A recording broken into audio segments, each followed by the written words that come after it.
Ya, selamat malam pemirsa. Kita berjumpa lagi dalam program Hukum di Mata Bowo, program yang mengulas tentang kabar-kabar hangat terkini dilihat dari sisi hukum tentunya. Dan saat ini di studio juga sudah ada para tamu undangan. Selamat malam semuanya. Ya, seperti biasa saya sudah bersama dengan seorang pakar hukum yang tentunya sudah tidak asing lagi bagi Anda. Ya, siapa lagi ya kalau bukan Dr. Haji Sundarno Ediwibowo SHM Hum yang biasa kita kenal dengan sebutan Cak Bowo tentunya. Malam Cak Bowo. Malam Maria, alhamdulillah. Baik-baik, sehat-sehat, walafiat. Alhamdulillah. Iya, Malam alhamdulillah. ini lebih ke anu ya. Ke apa ini? Ke berita-berita bohong ini. Iya, Kenapa? sekarang ini lagi marak ya, Cak Bowo, namanya hoax itu berseliweran di mana-mana. Kadang-kadang kita kalau terima kabar-kabar, baik itu via online gitu ya, atau mungkin dari media-media gitu ya, kita kadang-kadang juga sulit membedakan ini sebenarnya beneran atau enggak sih Iya, gitu memang ya. ada sesuatu yang berhubungan dengan hoax atau ini memang ada hubungannya IT, online dan sebagainya. Kita nggak bisa, memang nipis-nipis sih. Tapi kalau kita bicara masalah tentang berita kebohongan, penyebaran dan sebagainya, Iya. kalau sekarang kan zamannya teknologi bisa saja. Kalau dulu kolonial, ini zamannya kolonial ya, penyebaran bohong karena nggak sesuai.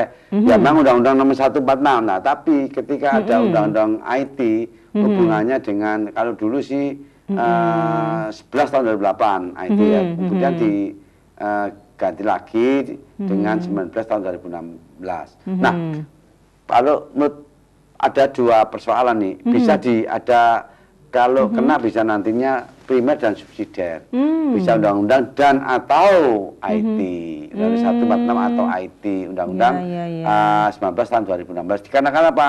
Dikarenakan di TV, di bohong itu di koran atau di online dan sebagainya, kita yang mana yang terfokus kan itu. Iya, betul.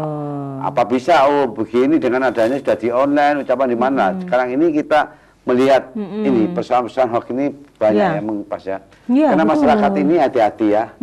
Saya sampaikan di dalam pileg maupun pilpres. Ini harus kita hati-hati. Ketika orang takut nantinya dia nggak tahu apa, nggak tahu hukum, terjebak masalah hukum. Ya, betul. Contohnya tadi ada nih kayak Pak Amin Rais nih baru kena hubungannya dengan Ratna Sarumpait, ternyata semua dipanggil karena ada hubungannya dengan pengembangan. Nah, dari situlah yang menjadi satu hubungannya memang sih persoalan ini jangan sampai nanti kemana-mana maksud saya, tapi dari pengembangan berita acaranya Ratna Sarumpait ini kemana sebetulnya? Apakah dia itu ada pertama?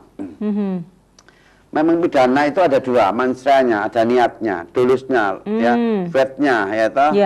Perbuatannya itu ada dua, satu persoalan pidana itu. Kalau dia itu ada hubungannya dengan memang kalau Ratna Sarumpait si Ansi ya, Ansi Ratna Sarumpait dikarenakan dia memang benar mengakui kebenarannya. Tapi yang lainnya itu loh, lain-lainnya nanti ada nanti dipanggil A, B, C, D semua ya kan. Nah ini apakah ada sesuatu yang berhubungan dolusnya? Niatan, ada perbuatannya itu memang penting sekali. Ada dua persoalan kalau pidana itu. Nah dari itu sini menyebarkan itu ya, Cak Bowo ya. Ya bisa dan sebagainya. Ini persoalan apakah masuk undang-undang. Kalau penyebarannya memang 3 sampai 2 tahun kalau pakai undang-undang 146. Apakah masih efektif? Enggak, tapi itu adalah zaman kolonial ya. Tapi sekarang ini hubungannya dengan persoalan-persoalan adanya IT. Jadi ini berarti ada dua persoalan hukum.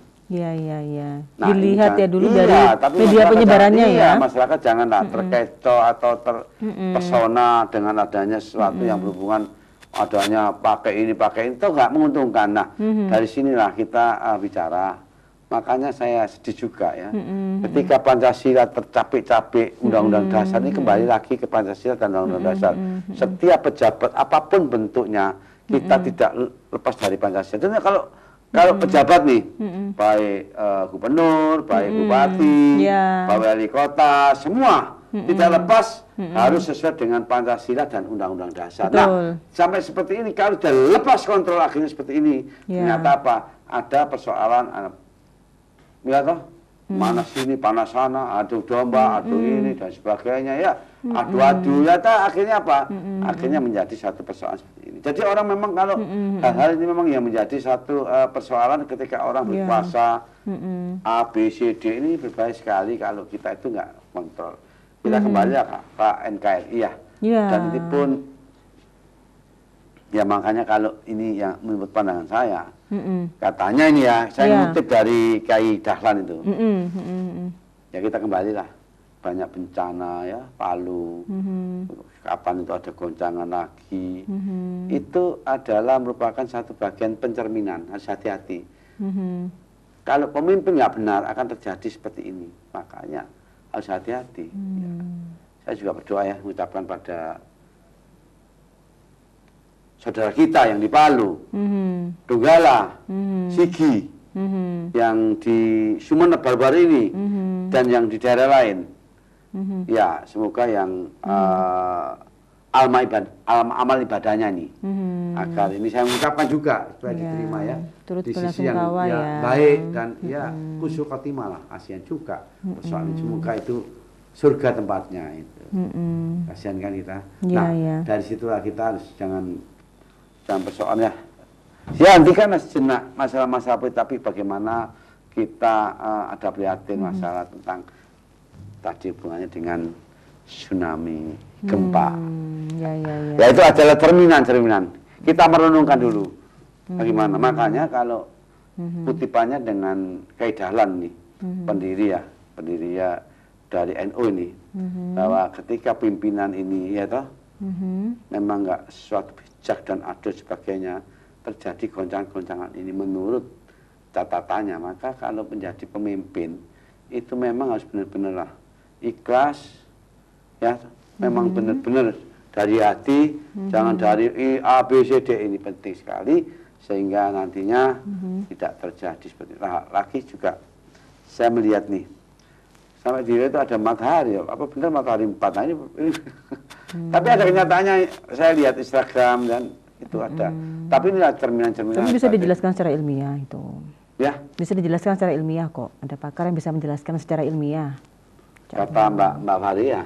Kalau katanya pakar ngomong, bagaimana kita bicara katakan kalau ada ini saya nggak ahlinya. Ada saya masih baca tentang prekursor tentang gempa bumi ini. Saya nggak ahlinya. Itu bisa deteksi. Ada alatnya itu.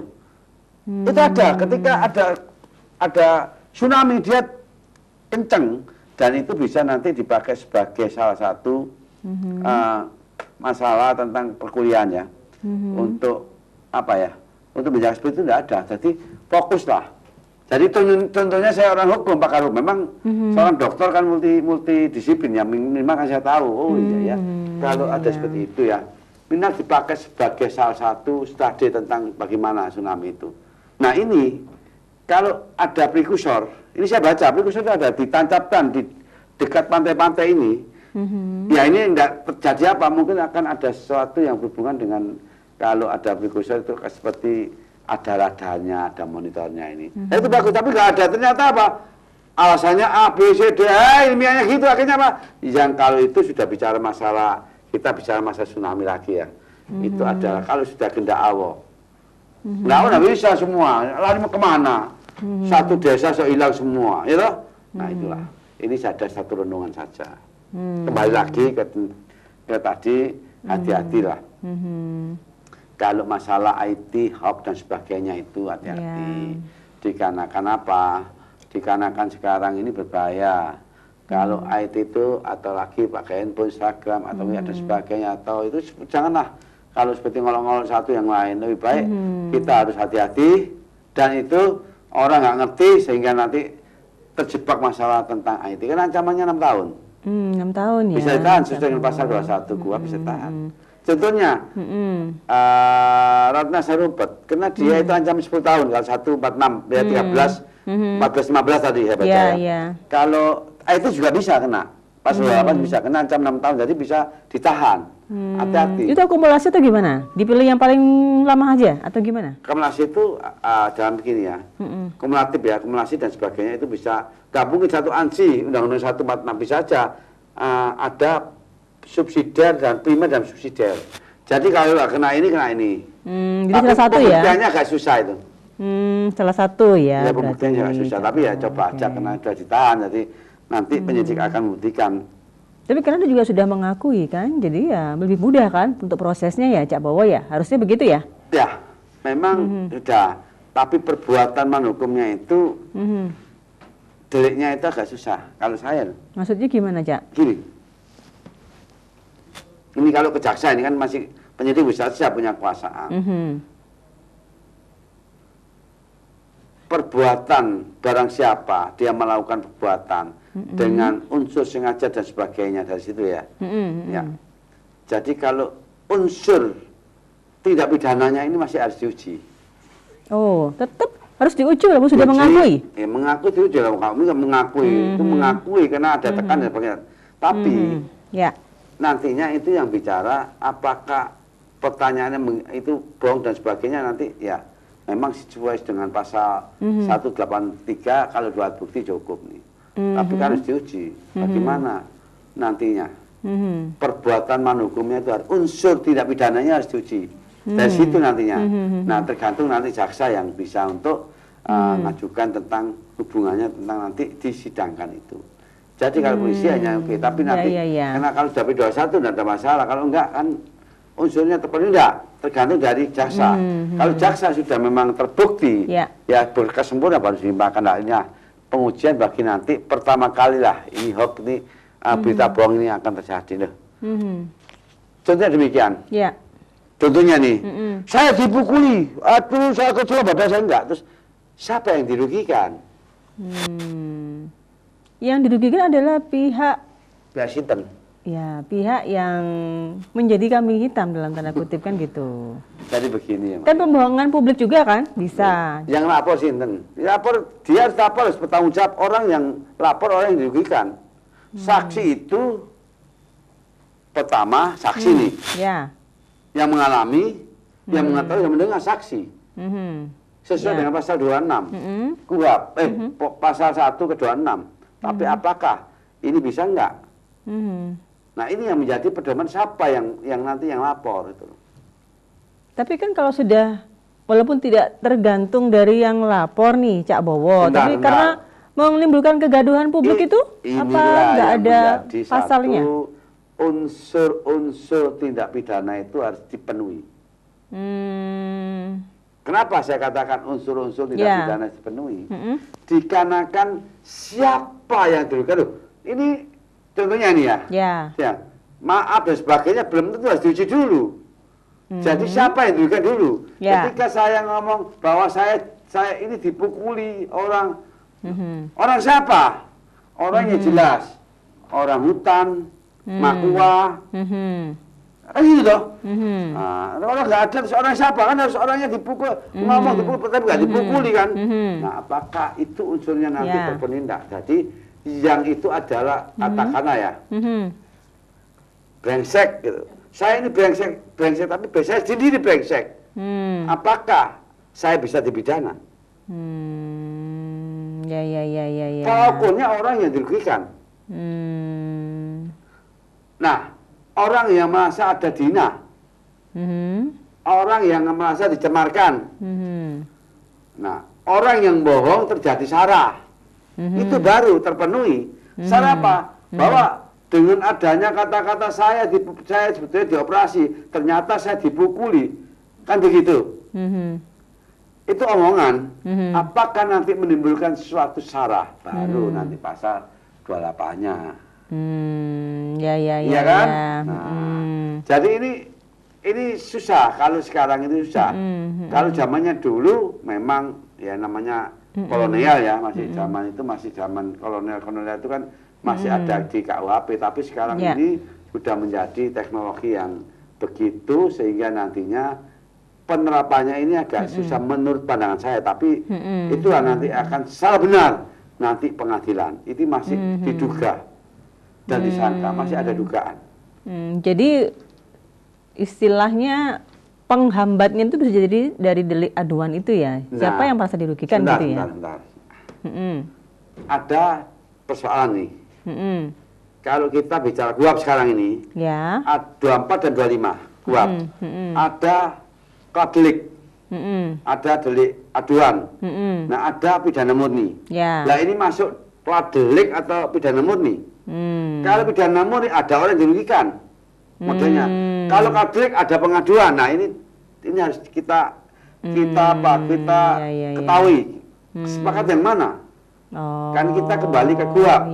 Polisi menangkap, polisi menahan, polisi ada sesuatu yang bukannya dia itu mencegat karena dia itu berbahaya, akhirnya dengan demikian maka dia kembali. Nah, dengan demikian sepertinya ya, kan bisa orang ketika dia itu mau ke luar negeri, ya toh. Nah, ini bahaya nih, karena masih ada persoalan hukum. Harus cegah tangkal kan itu. Nah, akhirnya seperti itu. Jadi nanti saya nggak bicara penyidik versus penyidik, JPU versus penuntut, hakim versus menuntut. Jadi kemana ini? Nah, itu yang saya sampaikan bahwa nggak semudah apa yang dibalik tangan. Pengakuan bukan sebagai sesuatu yang nanti diuji di pengadilan. Yang penting katakanlah dia itu kena pengakuan, ketakutan, ngaku ya dan sebagainya, itu katanya. Tapi pengakuan itu ketika dia mencuri, dia menggunakan sabu, dia menggunakan narkoba, itu cukup. Tapi kalau ini nggak semudah apa yang dibayangkan. Meskipun pengakuan yang diuji, pengakuan kenapa pengakuan? Siapa ini ya yang merasa dirugikan? Kalau ada yang merasa dirugikan baru. Orang lapor kalau itu pidana murni bukan delik aduan adalah orang yang dirugikan. Jadi kalau delik aduan? Ya. Kalau delik aduan? Delik aduan itu bisa aja, karena contohnya, ya orang yang merasa ini, contohnya delik aduannya, ada hubungannya dengan adanya krimsus ya, ada krimum. Kalau krimsus, tindak pidana khusus ini pengaduan. Contohnya tentang hubungannya tentang IT dan sebagainya delik aduan. Tadi ya. Katanya ada haki, ada menyangkut hubungannya dengan perdagangan dan sebagainya, ada delik aduan. Nah, ada yang masih dirugikan, ada aduan. Tapi kalau ini memang ini langsung. Ini adalah dari masyarakat dan sebagainya. Tapi apakah dia merugikan enggak? Kalau merugikan tidak ada masalah. Siapa yang merugikan? Tanda tanya. Jadi tindak pidana itu adalah orang yang merasa dirugikan. Ya. Jadi bukan kekuasaan ya. Saya bicara bukan makstat. Tapi ada bedanya rekstat. Rekstat itu ada hubungannya dengan asas sipilo. Anglo-Saxon, kontinental. Jadi kita bicara masalah ada hubungannya rekstatnya pasal 1 ayat 3. Negara kita ada negara hukum, bukan negara ketika tertangkap langsung dimasukkan, harus diuji dulu. Tetap ya. Banyak yang jadi pertimbangan ya. Pertimbangan problem nanti akan diuji pada waktu adanya di pengadilan. Salah benar di sana. Itu makanya ada orang masih diduga. Orang masih disangka. Dalam bahasanya presumption innocent ya. Tapi presumption innocent itu adalah praduga. Jadi tidak bisa dikatakan dia itu bersalah. Tapi kalau dicetok sudah bersalah, itu yang menjadi persoalan. Maka sekarang ini adalah hukum menjadi suatu tolak ukur bagaimana kita perkembangan hukum nantinya. Nah, itu tunggu nanti pada saatnya diuji di pengadilan. Harus ada memenuhi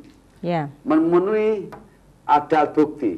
Hakim yakin ketika alat bukti itu contohnya ada petunjuk, ada surat, ada keterangan saksi, ada keterangan ahli, ada keterangan tersangka tadi katakan dia tapi harus didukung dengan bukti yang lain. Makanya Pak Amin ini dijadikan saksi supaya mendukung, menguatkan tentang ada hubungannya dengan tindak pidana yang dilakukan oleh Ratna Sarumpait. Tahan dulu, Cak Bobo. Nanti kita lanjut lagi ya. Dan pemirsa, kita akan kembali lagi setelah jeda pariwara berikut, tetap di Hukum di Mata Bowo. Sip lah.